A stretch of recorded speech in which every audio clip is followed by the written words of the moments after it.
Hello, this is Let's Talk About It show. And today our special guest will help us navigate the topic of leadership in diverse workspace. And our guest is Kevin Wayne Johnson. Hello, Kevin. Hello. How are you doing today? We're doing great, thank you. We are indeed. We're excited to have you back. Good to see you both. Well, thank you for joining us. And I will start with basic question. Leadership in diverse workspace. There's a lot of talk here in Canada and in US and all around the world, and people still confused. Why is that? Well, there's just been, in my humble opinion, in general, a lack of understanding, a lack of really good teaching, good explanation, and good training as it relates to that topic. It has much more to do with culture, ethnicity, and gender. It's much bigger than that. Yes. And understanding the breadth and the scope of what we're talking about in terms of including everyone into the workplace, welcoming diversity, not just based on what a person looks like, but the totality of what they bring, their experience, where they may have lived or grown up geographically, not just in the United States, but around the world, their education level, the years of work experience that they have. I mean, we could go on and on and on. There are about 15, 16, 17 different angles that we should be looking at to make sure that we not only embrace, but we also applaud a diverse group of men and women that come into the workspace so that we can capture and align with different perspectives, different viewpoints, different opinions to help us to cover our own blind spots because we don't see it all. Everybody within our sphere of influence sees the world through their lens. And oftentimes what they see through their lens adds a lot of value to us, to our team, to our organization, and to the entire government agency, to the entire company, to the entire academic institution. So once we figure out how and when to sit down together and have an intelligent conversation with the intent of educating one another, more and more people will start to get it. And then, and only then, do I believe there'll be less of a resistance around this topic. It has a lot to just do with not understanding. And by not understanding, many times we make choices that aren't the correct choices because we don't have the full picture. So that's Kevin Wayne Johnson's view on it. That's what I share with the different audiences that I'm in. We're talking much more than just culture, much more than just ethnicity, and much more than just gender. But there are a lot of other characteristics and attributes that go into the equation so that we can make an intelligent decision going forward and include everybody's perspective and everybody's viewpoint. And then together we can march forward and get things done in a much more productive and a much more efficient and effective way. Well said. You kind of remind me of Tom Peters, who wrote the excellent book In Search of Excellence many years ago. Mm-hmm. He often talks about diversity and inclusion, and he said, diversity and inclusion means hiring people who have taken the non-traditional route in the company.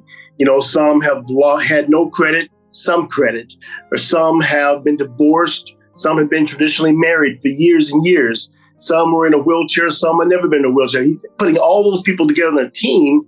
You're going to have not just a consensus, you're going to have a different perspective of what needs to be done. And you're absolutely correct. Have you ever had your own biases where you thought that you had something all figured out and discovered, wait a minute, that's new? Oh yeah, I know I do everything. There's no leader that can say no to that question. No. Of course we have, and that's where the learning takes place. That's where the adaptation and the modification and the revision to our leadership styles take place. Because all of a sudden we find out on this very key, very, very important, highly visible project with a very, very tough customer that there's actually somebody on my team that has the right answer. Yes. And it's not me. And guess what? I need to embrace it. I need to invite it in. And that's just one of many different examples of the power of being a diverse, equitable, and inclusive organization and leader. Because people have some really, really great ideas, but if we shut them down, over time they'll clam up and they won't come forth and provide their responses and their opinions. So that's what makes it really, really powerful. So we can't have an attitude, my way or the highway. That's not a leadership style that's effective. It really is not. There may have been a time as our countries have evolved from agricultural to industrial to technology, and the next wave is going to be AI. As we evolve throughout these different fields and industries, the leadership style to get people motivated and encouraged has to also flex and adapt as well. So having this, this is the way we're going to do it. I have a very autocratic style of leadership. You're going to do what I tell you to do. That does not work anymore. No, it does not. Not across the board. There may be some exceptions, but by and large, you and I as leaders, in order to get people to be the best that they can be, to tap into their potential and really want to show up and add value and bring their gifts to the table, we have to demonstrate some type of care, respect, honor, and value, along with the subject matter expertise and the acumen. And then we're talking about being the best team and the best organization that we can be. But do it this way or else. That doesn't work. People will vote with their feet, and they'll find an organization that they can land in and provide some good value there, not where they are now. Yes. Well, Kevin, how do we find that spot, that point of time and place where both side, employer and employee or potential employee, able to embrace the differences and start working and actually benefiting from them? Because both sides feel pressures nowadays. Employees or potential employees feel misunderstood or mistreated, and employer feel pressured because we experience those waves like gender inequality, gender pay gap, and then we talk about ethnicity, and next we talk about LGBTQ and all the other things that comes, and they come in waves. So both sides feel pressure. How do we get to the point of better understanding?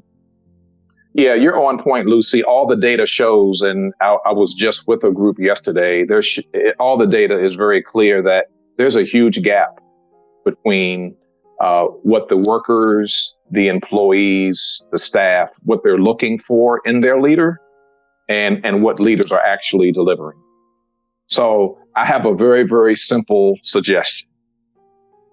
Let's sit down and talk, right? Or the corporate party, huh? Let's have a conversation, because a good leader brings their expertise to bear. That's how you build credibility. But a good leader also takes the time to get to know the people that they are entrusted to lead. But equally important, a good leader also leaves just enough room to allow others to get to know them. Now we're on our way to having some really good dialogue, some good discussions. And I'm not talking about necessarily making friends, quote unquote, but just developing that professional relationship based on a conversation, getting to know them a little bit better, they getting to know you a little bit better. And now we can start to narrow that gap that I was talking about, that gap between what people are looking for in their leader and what leaders are actually delivering. And I tell you, you can learn so much about people in your sphere of influence. You learn what makes them tick. You learn about their communication style, how they solve problems, how they make decisions, their likes, their dislikes. And it helps us now to be able to better manage and lead the team and the project and the initiative, because now we know which people to put on which project based on their strengths, based on their areas of development, based on their personality, etc. But none of that's going to happen if we don't get together and just talk and have a conversation. And part of that conversation, the intent is to get to know each other just a little bit better. And so I believe, Lucy, that is the answer. That's the step forward in helping to make the workplace that much better, helping people to feel like they're more included. We value their opinion, their thoughts, their perspectives, and they actually feel comfortable to come forth and express what might be on their heart and what's on their mind. So I know I make it sound simple, but I do believe the simple things in life can get us to that point where we're trying to get to, and just having a conversation with them. No, I would agree. Everything doesn't have to be complicated. What do you think about you gave me some great examples in what you're saying. I'm wondering now about how important is it for a leader to have self-efficacy, self-awareness somehow, so they can treat people better. Yeah. Well, that's the very first pillar. Anytime we talk about emotional intelligence, that's the first one that comes up. There are two areas in terms of self, and then there's two areas as it relates to others. So being that emotionally intelligent leader has a lot to do with just being aware of our own selves. Are we comfortable in our own skin? Do we know how we move and we operate? Do we know our leadership style? What's going to work best for us? So that's something that we talk with leaders about all of the time. But just as important, now that you are aware of yourself, the next question is, can you control yourself? Can you manage yourself? When things are going well and you're at the mountaintop, and when things are not going so well and you find yourself in the valley, wherever you might be on the spectrum, can you control yourself? And can you manage yourself? Now, if the answer is yes, now we're in a position to make sure we take care of others, because that's the third piece of emotional intelligence, that social aspect, and then also relationship building. So the better we are in tune with ourselves and we know how we tick, we know what ticks us off, now we're in a much better position to be able to support others, advocate for others, serve others, lead others, develop others. These are all responsibilities that leaders have. But I tell you, when I run into organizations, and Lucy and Jim, you can relate to this, and all of your viewers can relate to this. When we run into men and women in the workplace who are outstanding at what they do, they're excellent. They deliver, they get 2 thumbs up, they get that shining bonus every year. And then all of a sudden, senior leadership places them now in a position where they have to lead other people. They become the supervisor. They become the leader of the team of 8, 15, 20 people. And guess what? They didn't get any training on how to do it. Quite right. You're quite right. So just because they're outstanding at what they do every day doesn't mean that they're equipped to lead other people. And many people don't get the opportunity to apply for the position. They just get appointed to the position.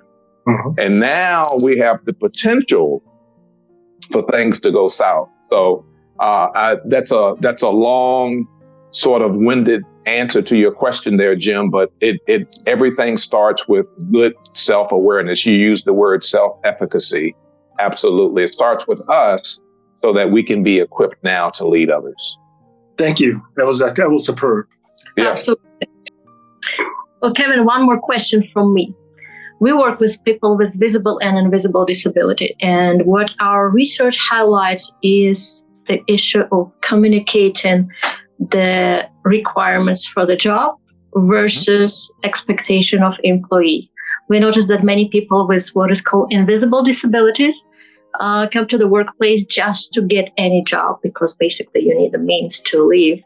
And they take position they're unable to perform well for various challenging reasons. And they are afraid to communicate.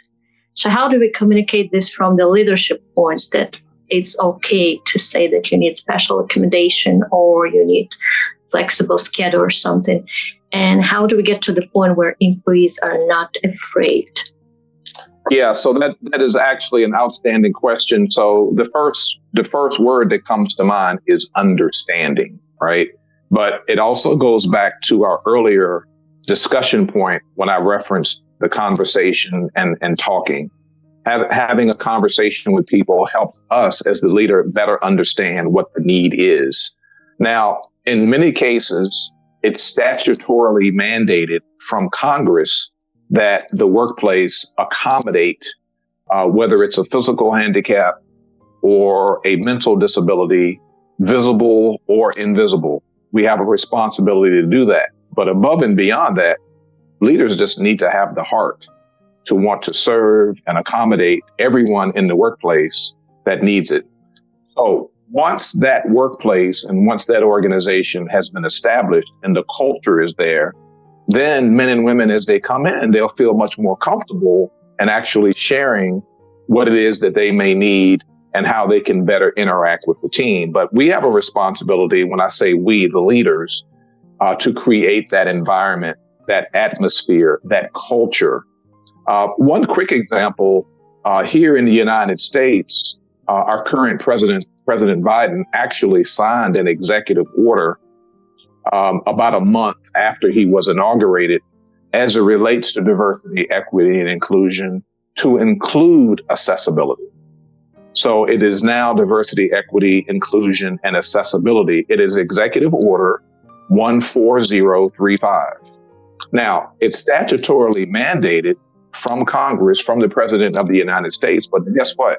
We now have to execute, and we have to implement, and we have to educate, and we have to bring the level of awareness to everybody to say, this is something that's statutorily mandated, but equally important, it should be something that we would want to do, whether it came from the president or not.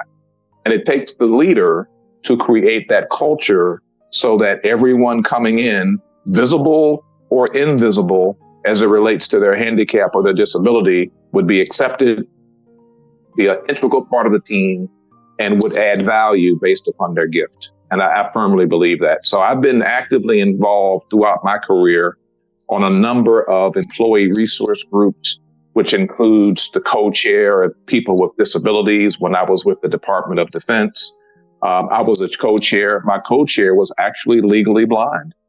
And he was a high-ranking official in our agency. And he demonstrated through his action that he could do the work. He was really, really good. Matter of fact, one of my neighbors, he doesn't live too far from me. And I was so proud of him for stepping up in that leadership role. And he received the recognition that he deserved. And what happens when other men and women see him in that leadership role, that gives them now the encouragement and the hope that they can get there as well. So it's more than just a document that comes from the president, but it's something that's embraced, something that's executed, something that's shared. We train and teach about it, and we do it. We put it to action.